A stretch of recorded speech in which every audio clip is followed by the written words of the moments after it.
আরে চন্দকেরা বিরহরি হে অঙ্গে সনে জন্মে জয় আরে অতি ধীর মতি হরি হে এহি মতে সরি গইলা হে আরে অরয় নর মাজ হরি হে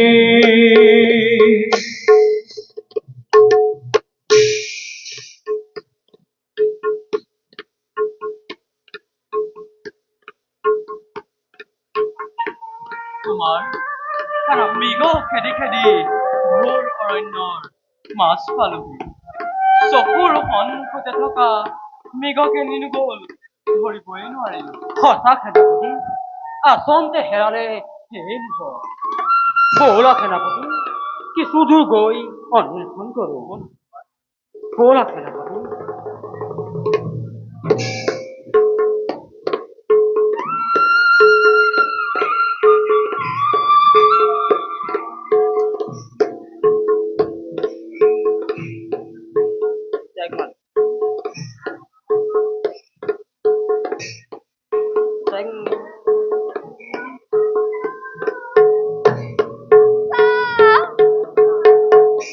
সেনাপতি শুনিছানে সেই নাৰী নিশ্চয় কিবা বিপদে ধৰিছে আপৰি তোমাৰ এই দুইপুৰ অৰণ্যৰ মাজত কোনো ৰমণী কিছু দূৰ আগুৱাই যাওক ৰক্ষা কৰা কোনফালে যাব সাৱধান দৈত্য কিয় অবলাৰ নাৰীৰ ওপৰত কৰিছে নিৰ্যাতন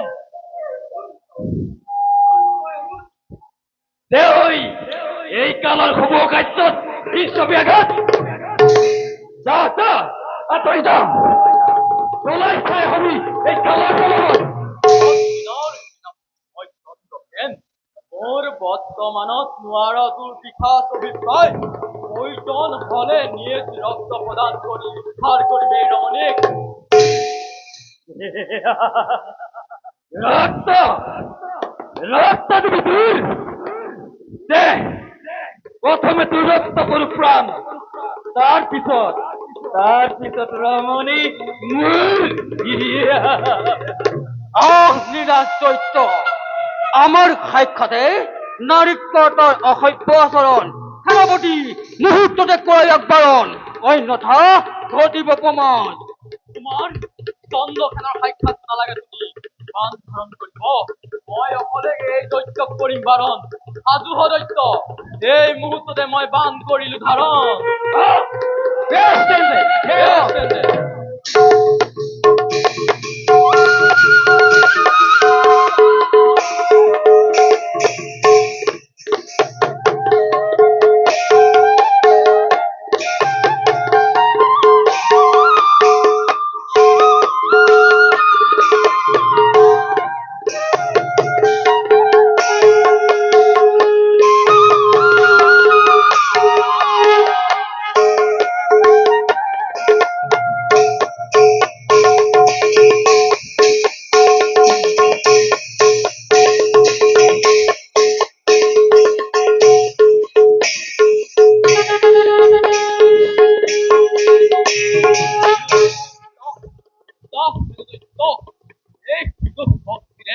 হস্তিনাৰ সেনাপতি ভাৱে কৰিছিল ৰণ পালি আজি তাৰ ৰমণী তুমি এতিয়া বিপদমুক্ত যোৱা স্থানে আনন্দৰে পৰা গৈ বা মই এই অৰণ্যৰ মাজত কেতিয়াও বিপদমুক্ত নহয় হয়তো আপোনাৰ লোক লোৱাৰ পিছত সেই দৈত্যই মোক পুনৰাই কৰিব নিৰ্যাতন কিমান দিন আৰু দৈত্যৰ ভয়ত জীৱন আপুনি মোক চিৰদিন ৰূপে আপোনাৰ চৰণত আশ্ৰয় কৰক প্ৰদান কেনেকৈ সম্ভৱ বালিকা মই অহা নাই ৰমণীৰ আশাত, আহিছিলো কেৱল মৃগয়াৰ বাবে কুমাৰৰ লগত। এতিয়া কি ভাবে মই তোমাক কৰিম গ্ৰহণ? আপুনি যদি মোক গ্ৰহণ নকৰে তেন্তে এই মুহূৰ্ততে মোৰ প্ৰাণ বিসৰ্জন। শান্ত হোৱা বালিকা। মই এতিয়া কি কৰো? কি ভাবে এই কাৰ্য মহাৰাজক কৰিম প্ৰকাশ? কুমাৰ, মই যে এতিয়া নিৰাপায়।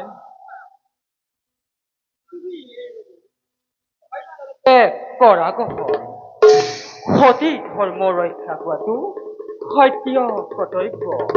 এই কৰ্তব্যত হস্তিনাপুৰবাসী নহয় বিচৰ্য। আৰু এই কাৰ্যত তোমাৰ পিতাই নিশ্চয় আনন্দ হ'ব। কুমাৰ, তোমাৰ বাক্যাই যেন সত্য হওক। বালিকা, সতী ধৰ্ম ৰক্ষাৰ্থে মই তোমাক ভাৰ্যাৰূপে কৰিলো গ্ৰহণ। এই চন্দ্ৰ সূৰ্য গ্ৰহ নক্ষত্ৰ আৰু ৩৩ কোটি দেৱতা মণ্ডলী আৰু বিধ বসগণ পশু পক্ষী তোমালোক সকলোকে সাথী কৰি মই আজি হস্তিনাৰ সেনাপতি চন্দ্ৰসেনে এই ৰমণীক ভাৰ্যাৰূপে কৰিলো গ্ৰহণ। গ্ৰহণ কৰক। বাপৰে,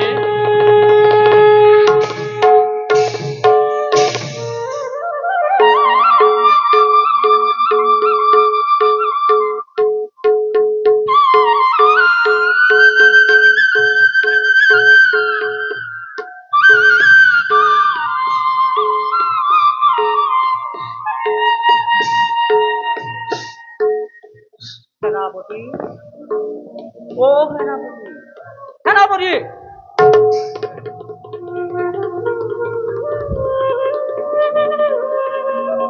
সেনাপতি, মৃগয়াত মৃগ লাভ তোমাৰ কিন্তু পত্নী লাভ হ'ল। এতিয়া ব'লা নিজ ৰাজ্যলৈ যাওঁ।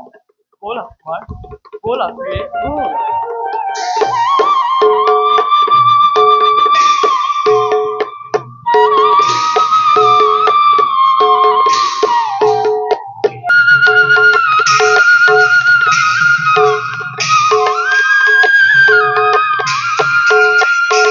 হে প্রবেশয় অভাবাদে দ্বৈত রণ প্রণয় আনে সঙ্গে আহে তার ভাতি দেখি দয়ায় করয় আনে এহি পথে পাইলা গয়া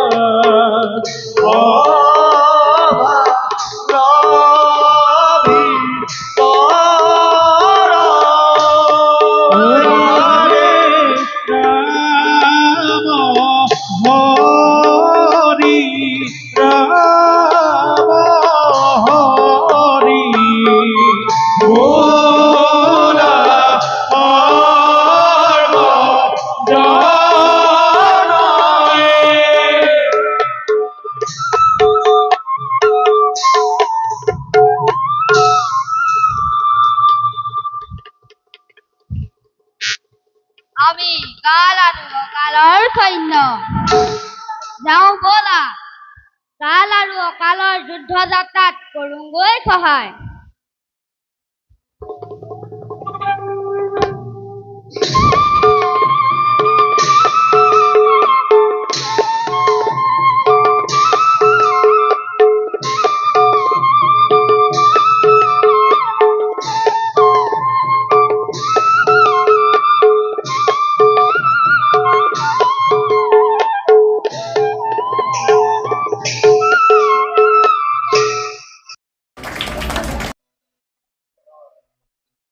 সেনাপতি চন্দ্ৰসেনৰ মৃত্যুৰ পাছত হস্তিনাপুৰৰ এক বৃহৎ শক্তি ক্ষয় হ'ল। অন্যহাতে দিনক দিনে বাঢ়ি অহা সদাচাৰে মোৰ মন একেবাৰে অশান্ত কৰি তুলিছে। এনে অশান্ত মনে ৰাজকাৰ্যত মনোনিৱেশ দিব পৰা নাই। সেয়েহে আজি মৃগয়ালৈ যোৱাৰ কৰিছো চিন্তা।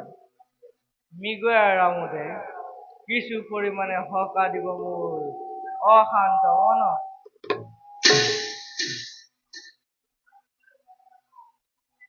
পৰীক্ষিত, ৰক্ষা কৰা।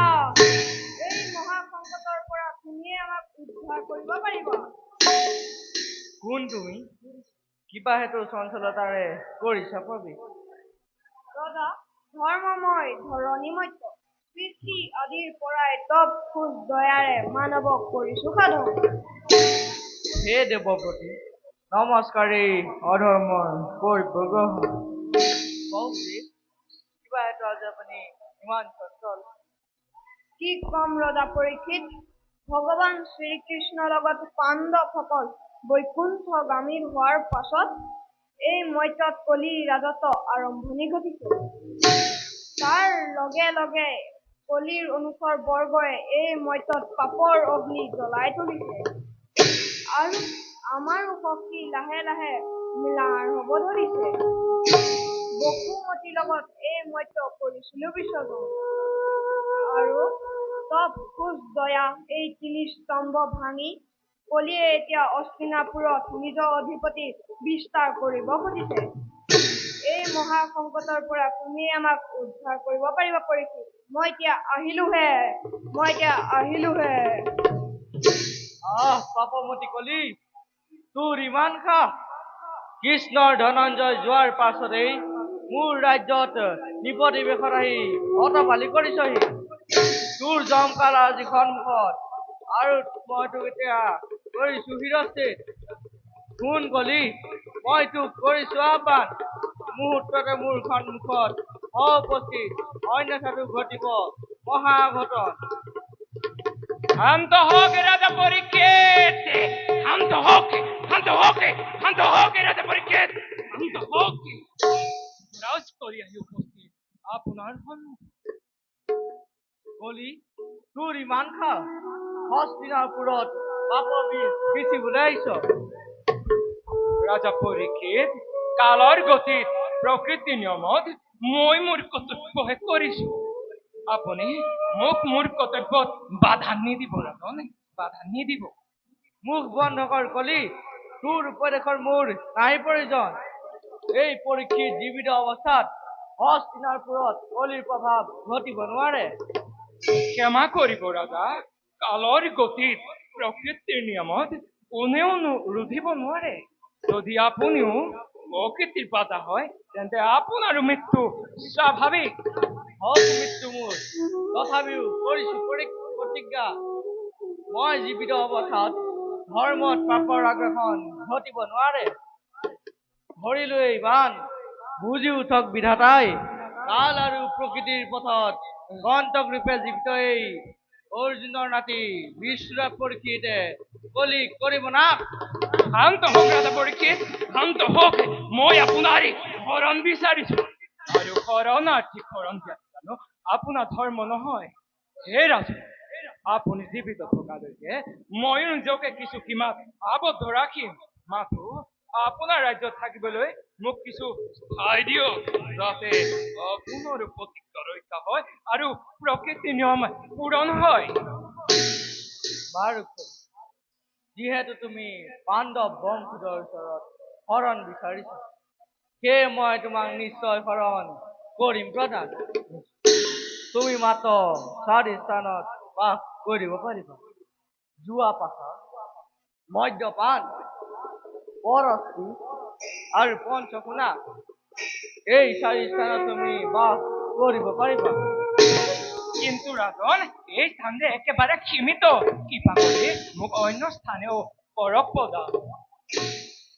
বাৰু কলি, যিহেতু সম্পদত ৰজগুণে বাস কৰে, সেয়ে এই 4 স্থানৰ উপৰিও তুমি স্বৰ্ণটো মাফ কৰিব পাৰিবা কিন্তু সাৱধান কলি য'ত সততে ভগৱানৰ নাম শ্ৰৱণ কীৰ্তন হয় য'ত ভগৱানৰ সত্য লীলাৰ প্ৰচাৰ হয় তাত যাতে তুমি কদাপিও নকৰা প্ৰৱেশ মই এতিয়া আহিলো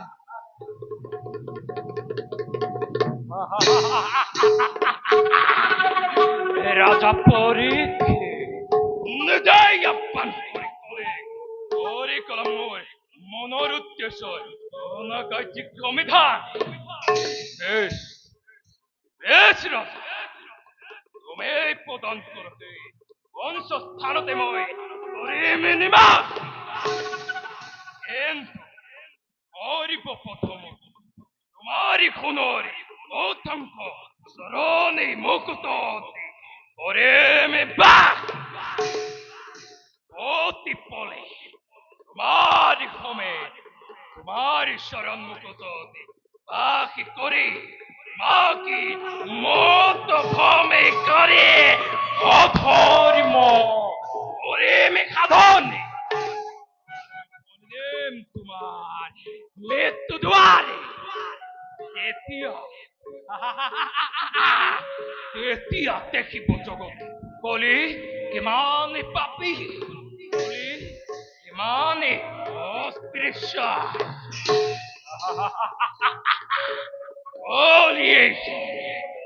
Koli ejan bottoman. Oripo sesta.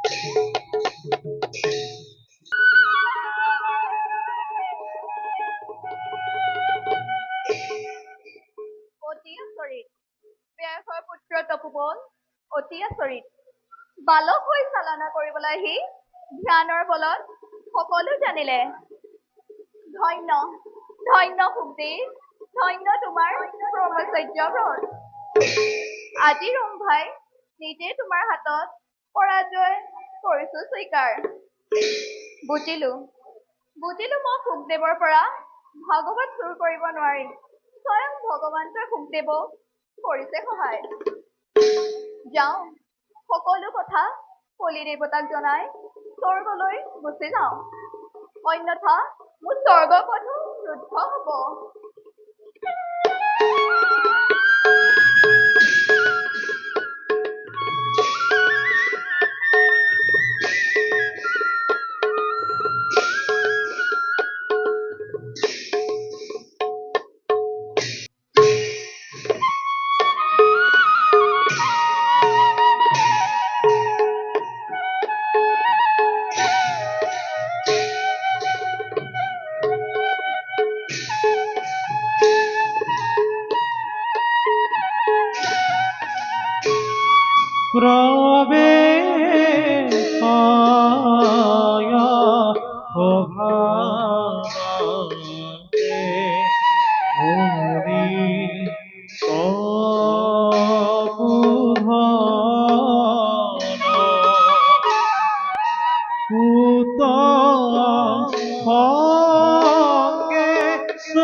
Rama